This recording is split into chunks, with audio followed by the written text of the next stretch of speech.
1, go.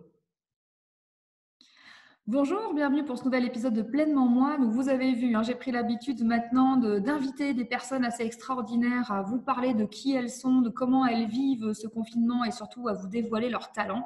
Et aujourd'hui, je suis super heureuse de vous présenter Jérôme O'Haraud. Salut Jérôme. Salut Claire, bonjour à tous. Et donc Jérôme, c'est une magnifique rencontre au Festival de l'École de la Vie. Jérôme, il a plein de talents et on a l'impression de se connaître depuis toujours. On est très très complémentaires sur notre façon de comprendre le cerveau, d'aider les gens à apprendre, etc. Et aujourd'hui, je lui ai demandé de venir vous partager quelques conseils. Mais avant tout, Jérôme, je vais te laisser te présenter. Déjà, merci de m'inviter sur ta chaîne. Donc, je m'appelle, comme tu disais, Jérôme Waro. Pour les personnes qui connaissent l'île de la Réunion, oui, je suis réunionnais. Waro, c'est un peu comme les Martins et les Dupont là-bas. Donc, oui, je viens de l'île de la Réunion, la plus petite commune de l'île de la Réunion. Mais aujourd'hui, je vis à Londres. Donc, je suis moi aussi confiné aujourd'hui à l'heure où on tourne cette vidéo à Londres. Et ça fait maintenant 6 ans que je vis à Londres, mais j'ai pu vivre et voyager dans d'autres pays. J'ai pu vivre au Japon et au Canada auparavant. Donc, j'aime ça, le voyage, parce que, comme tu disais, c'est aussi une manière de développer son cerveau, de développer ses capacités cognitives. Et sinon, d'un point de vue plus professionnel, je travaille sur ce qu'on appelle les soft skills, les compétences comportementales. J'ai pu coécrire 2 ouvrages édités aux éditions Duno. Donc, il y a eu Le Réflexe Soft Skills qui était publié en 2014 et Soft Skills en 2018. Et ce travail d'écriture m'amène encore aujourd'hui, alors pas en ce moment avec le confinement, mais à faire des conférences en entreprise. Donc ça fait partie de mes métiers principaux. Et sinon, j'ai d'autres activités en ligne également, en formation et en coaching sur les soft skills, mais aussi sur les techniques d'apprentissage efficace. Donc, sur tout ce qui touche à la lecture rapide et au mind mapping, pratique que je fais également en manière sportive, parce qu'il y a des sports du cerveau et notamment des compétitions internationales de mind mapping. Et tu peux peut-être nous dire quel est ton niveau, la distinction que tu as qui fait que je te déteste mais que je t'aime quand même. Vas-y, dis. Oui, j'ai obtenu en 2018 le titre de champion du monde de mind mapping. Voilà, donc félicitations. Et on mettra tous les liens vers ces ouvrages qui sont Merci. vraiment super. Moi, je sais que le bouquin Soft Skills est une mine d'inspiration pour quand je vais bosser, que ce soit en entreprise ou même pour mes accompagnements.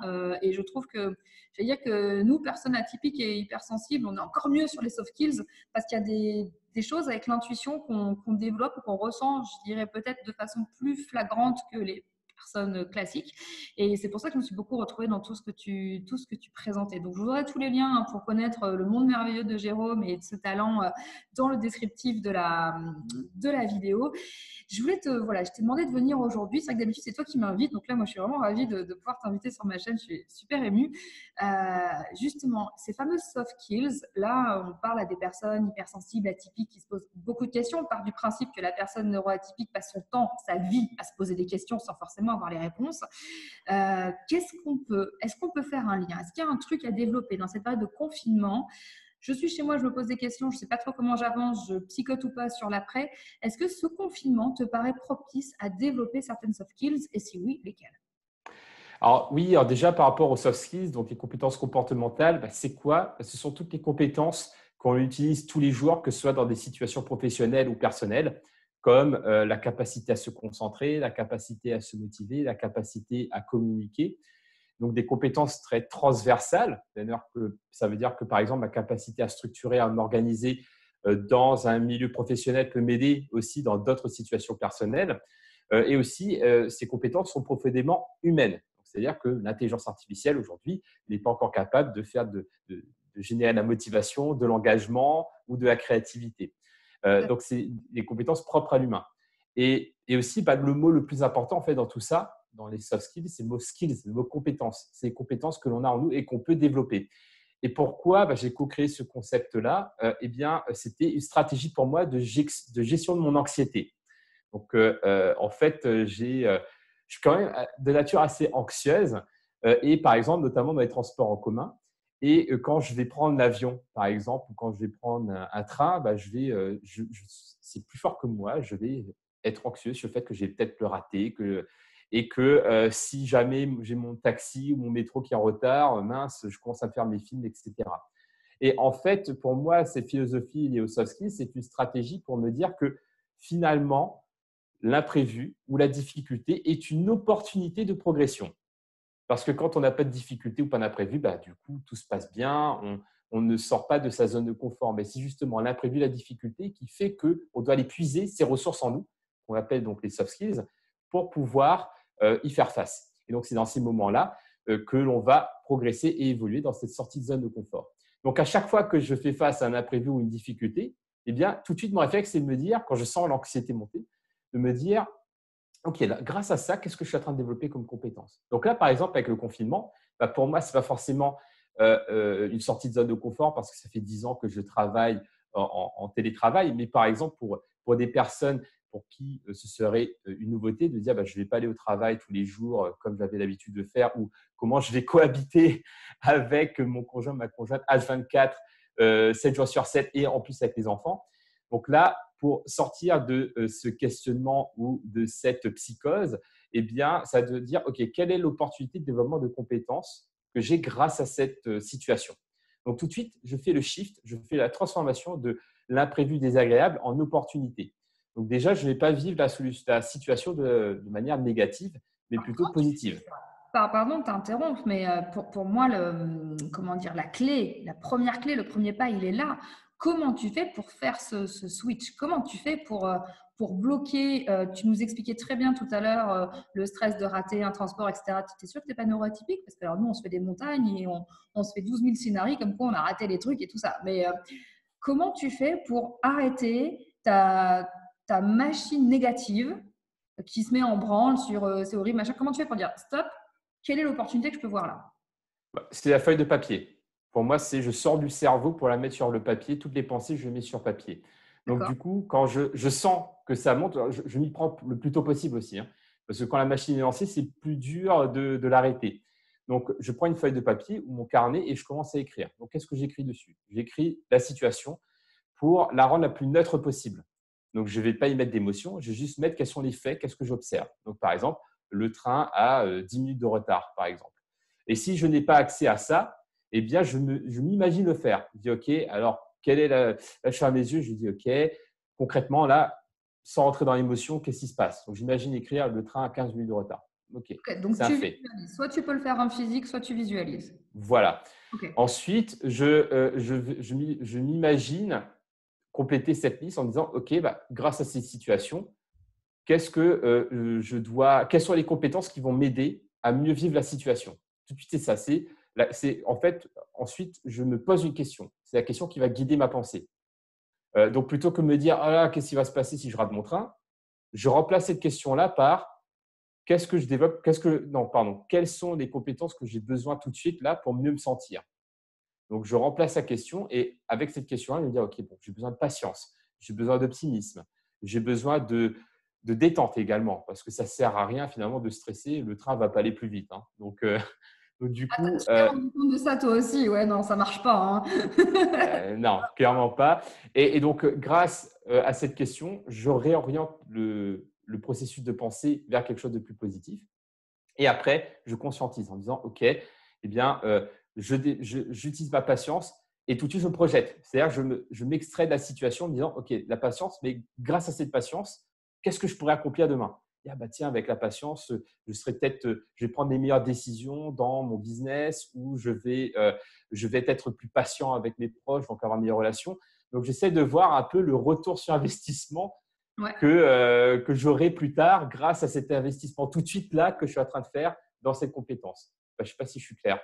Carrément. Donc, si j'ai bien compris, juste pour reformuler, donc déjà, tu es en conscience le plus tôt possible que tu es dans une situation qui n'est pas comme d'habitude et qui est potentiellement anxiogène. Mhm. Sors de ton cerveau, soit sur la feuille, soit en visualisation pour dire quels sont les faits. Donc, tu te dégages de l'émotion, tu listes ce dont tu as besoin pour pouvoir les surmonter et tu te projettes sur ce que tout ça va t'apporter demain. Voilà. Ok, super, super, super. Et là, donc, sur le confinement, est-ce que toi, dans ta propre expérience, parce que bon, tu nous disais que tu avais l'habitude de travailler en télétravail, donc ça ne changeait pas grand-chose. Peut-être que maintenant, tes clients sont plus les mêmes. Enfin, voilà, chacun a sa réalité. Qu'est-ce que tu es en train d'activer? Alors, peut-être pas de développer parce que tu es quand même super doué, mais qu'est-ce Ah, que… si, non, on peut toujours développer, hein, c'est jamais absolu. Alors, Là-dessus, il n'y a jamais un niveau ultime de Master Jedi dans les soft skills. Hein. Ah mince, Donc pour oui, moi, je c'est toi, développe, tu oui. as des soft skills, du coup, bon, bah tant pis, tant pis, tant pis. Alors, donc, développe-toi comme soft skills aujourd'hui dans cette situation de confinement. Ben, en fait, pour moi, la situation de confinement, il y a plusieurs étapes. Il y a eu déjà le choc de, Ouais, par exemple, bah, pour moi, c'était vraiment un choc. C'était, on a annoncé que voilà, en France, les événements de plus de 100 personnes sont interdits et que je voyais l'effet boule de neige arriver. Donc, on a dû tout de suite annuler des événements de notre côté, ou en tout cas les transformer. Et pour moi, bah, tout de suite, c'était adaptabilité. C'est paf, tout de suite, là, il me restait 1 heure pour prendre une décision parce que entre le moment où je vais partir chez moi et prendre l'Eurostar, il y a eu cette décision. Donc là, d'accord. c'était hyper court en me disant, OK, en 1 heure, j'ai dû changer mon billet de train, j'ai dû annuler un événement et penser tout de suite au plan B. Et du coup, donc adaptabilité et prise de décision, tout de suite. Ensuite, c'était je peux dire que c'est une compétence aussi, quelque part, c'est prendre soin de soi. Parce que tout de suite, moi, juste après ça, bah, j'étais vidé émotionnellement, même si bah, je travaille mes soft skills, intelligence émotionnelle et tout. Sur le coup, c'était une méga claque. Donc, du coup, tout de suite, je me suis dit, OK, je m'écoute, là, je vais prendre soin de moi. Donc, tout de suite, je vais te donner un peu les coulisses. Quand je prends soin de moi, parce que c'est vrai que j'ai un train de vie assez discipliné, je me lève tous les jours à 6 heures, je fais mon yoga, etc. Mais pour prendre soin de moi, c'est vraiment faire péter le cadre de la discipline. Donc, j'ai commandé du Burger King, j'ai joué à la PlayStation et ça m'a fait du bien. Ok, c'est d'accord, ok, super. Mais c'est une compétence que j'ai dû développer, prendre soin de soi, parce que ce n'est pas quelque chose que je faisais naturellement. Si je ne m'écoutais pas et que je retombais dans des schémas que j'avais développés auparavant, j'aurais poussé, poussé, poussé jusqu'à arriver à la limite du burn-out. Donc, pour moi, ça a été une compétence que j'ai dû développer également. D'accord. Euh, donc, il y a eu cette phase-là. Après, il y a la phase où bah, ça s'est un peu tassé et que bah, j'ai dû m'adapter avec plein d'autres annulations qui ont fait un effet domino. Bah, après, bah, c'est organisation. Parce que bah, voilà, il y a ma femme qui travaille à la maison depuis 4 semaines, donc on doit s'organiser parce que ça change quand même pas mal de choses. Donc, par exemple, l'organisation, c'est quoi? C'est les rythmes. Un jour sur deux, c'est elle qui est dans le bureau. Un jour sur deux, c'est moi qui y suis. Donc là, par exemple, je suis dans la journée de la cuisine et je travaille debout. Donc, créativité. C'est-à-dire que pour pouvoir s'adapter, bah, je vais développer de nouvelles manières de faire pour ne pas tomber dans la routine et finalement m'ennuyer. Donc, du coup, bah, quand on travaille dans la cuisine, on travaille debout. Ça change un peu en fait. Donc, voilà quelques exemples de soft skills que j'ai pu développer au confinement. Il y en a d'autres, mais bon, comme on n'a pas Ok, 1 heure devant nous. super. Non, mais c'est super gentil déjà de partager ta réalité. Je pense que ça fera écho à pas mal de personnes. Euh, j'ai peut-être des gens qui vont dire, ouais, mais moi, les soft skills, je connais pas, je sais pas, je serais pas capable de me rendre compte que j'en ai. Question, comment est-ce qu'on identifie une soft skill? Alors, il y a un exercice que… Alors déjà, tout le monde en a. Ok, Ça, c'est sûr et certain. Tout le monde les a. Et après, on les utilise tout le temps, mais pas forcément de manière consciente. Donc, déjà, la première étape, c'est conscientiser. Alors, comment on peut conscientiser cela? Bah, j'aime bien partir du passé parce que c'est plus simple de se reposer sur des expériences passées et notamment des dépassements. Hein. Donc, ce que je recommande généralement, c'est de faire une liste de moments dans lesquels vous vous êtes dépassé. Donc, par exemple, bah, soit des situations difficiles, des événements très difficiles et douloureux, vous avez dû vous dépasser pour continuer d'avancer, ou bien ok, des victoires.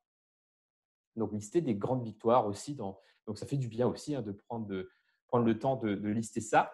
Et à côté de ces événements dans lesquels vous êtes dépassé, eh bien, ça va être de lister des soft skills, donc des compétences comme on a pu citer tout à l'heure, qui vous ont aidé à vous dépasser. Donc, par exemple, pour moi, bah, ça a été organiser une conférence de 400 personnes avec un top speaker qui était Tony Buzan et que j'ai dû perdre 4 kilos dans le process. Enfin, c'était assez tendu. Mais je sais que grâce à ça, bah, j'ai développé mon ambition, j'ai développé ma créativité, j'ai développé mon intelligence relationnelle.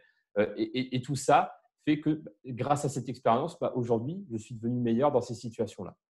Donc voilà moi, ce que je dirais comme outil assez simple à mettre en place, mais qui aide finalement non seulement à conscientiser ses compétences, donc ses soft skills, mais aussi à conscientiser bah, tous les dépassements et les victoires qu'on a pu faire. Et ça fait du bien aussi, ça fait du bien. en termes d'estime de soi. Exactement. Et tu disais tout à l'heure qu'une de tes réactions, toi, au confinement, ça va été de prendre soin de toi.